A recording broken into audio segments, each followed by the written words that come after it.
For Sentinel.com, this is Ira Winderman with your latest Ask Ira Miami Heat mailbag. Our first question today comes from Wells, who says, "You've been listing Josh Richardson at every position but point guard. Why? Is he not better than Briante Weber or even Tyler Johnson at the position?" Wells, there's a lot of layers to this. First of all, I think the most important thing is you have to get the Heat's long-range prospects on the court as much as possible. Take the long view in a season when you're probably not contending for a championship. To me, that means getting Josh Richardson, Justice Winslow, Hassan Whiteside, and Tyler Johnson on the court. There's another factor. If Beno Udrih doesn't get a larger contract offer elsewhere than the minimum, he probably will be back with the Heat as well, probably taking care of point guard with both Goran and with Beno.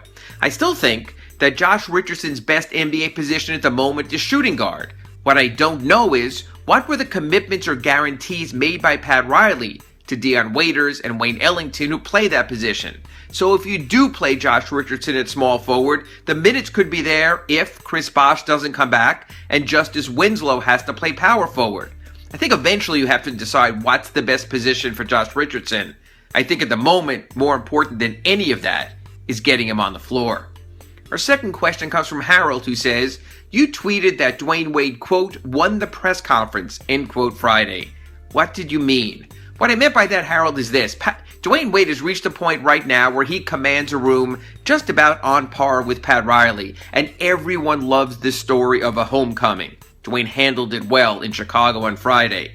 I still think this was a matter of money. If the Heat would have offered more over 2 seasons or offered a third year, Friday in Chicago never would have happened. It's not like Dwyane had a falling out with Chris Bosh or Udonis Haslem. I don't think he would have walked away from them just for the homecoming angle.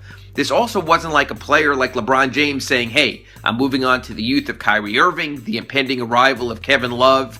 It's not like Dwyane left for a superior roster in Chicago. He didn't. Although I am curious if there was a Hassan Whiteside factor in there that Dwyane wanted to move away from that. We might hear more about that in coming days, weeks, and months. And our last question comes from Gabrielle in Denver, who says, "Will the Heat be forced to play Josh McRoberts as much as possible this season to see if he can gain some value?" Gabrielle, I think it's a fascinating story there. Or do the Heat not play Josh McRoberts at all to encourage him not to invoke his player option for 2017-18, with the Heat looking to maximize salary cap space next summer? This is a really interesting sort of story and how it plays out. Do you play a player like Josh McRoberts saying, "We're going to finally try to get something from him, we're going to try to make this work"?